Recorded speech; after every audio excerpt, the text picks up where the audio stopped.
السلام علیکم ورحمۃ اللہ وبرکاتہ۔ میں رئیس اعظم حیدری آپ کے سامنے پیش کر رہا ہوں مسلمانوں کے باہمی اختلافات کو دور کرنا۔ حضرت ابو درداء رضی اللہ تعالیٰ عنہ روایت کرتے ہیں کہ رسول اللہ صلی اللہ علیہ وسلم نے ارشاد فرمایا، کیا میں تم کو روزہ، نماز اور صدقہ خیرات سے افضل درجہ والی چیز نہ بتاؤں؟ صحابہ رضی اللہ تعالیٰ عنہ نے عرض کیا، ضرور، ارشاد فرمائیے۔ آپ صلی اللہ علیہ وسلم نے ارشاد فرمایا، باہمی اتفاق سب سے افضل ہے، کیونکہ آپس کی نا اتفاقی دین کو مونڈنے والی ہے، یعنی جیسے اس طرح سے سر کے بال ایک دم صاف ہو جاتے ہیں، ایسے ہی آپس کی لڑائی سے دین ختم ہو جاتا ہے۔ ترمذی۔ حضرت حمید بن عبد الرحمن اپنی والدہ رضی اللہ تعالیٰ عنہ سے روایت کرتے ہیں کہ نبی کریم صلی اللہ علیہ وسلم نے ارشاد فرمایا، جس شخص نے صلح کرانے کے لیے ایک فریق کی طرف سے دوسرے فریق کو فرضی باتیں پہنچائی، اس نے جھوٹ نہیں بولا، یعنی اسے جھوٹ بولنے کا گناہ نہیں ہوگا۔ حضرت عبداللہ، جھوٹ بولنے کا گناہ نہیں ہوگا۔ ابو داؤد۔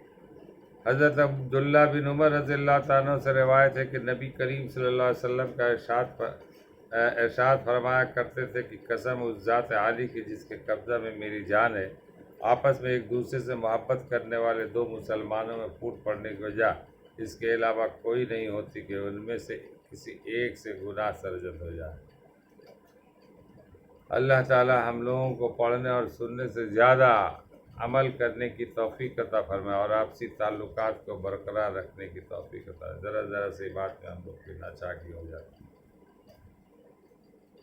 جس سے غلطی ہو اس کے اوپر یہ لازم ہے، اس پر لازم ہے اور اس پر فرض بھی بنتا ہے کہ وہ اس غلطی کو مان لے اور اس پر اقرار کر لے اور مل جائے، مگر شیطان اس کے پیچھے رہتا ہے، وہ شیطانی چکر میں پڑا رہتا ہے، اس وجہ کر وہ ملنے کی